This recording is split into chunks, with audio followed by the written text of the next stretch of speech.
Io ho scritto di tutto, tutto. L'amore in tutti i sensi l'ho scritto, in tutti i sensi.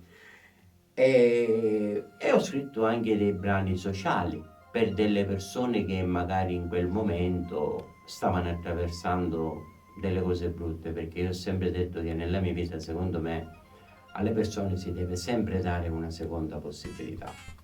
Certo, ci rimango male quando certe volte vado nelle feste e magari delle persone a cui io ho dedicato quel tipo di canzoni, mi dico sì, però quelle canzoni non le devi cantare e cose varie, cioè come?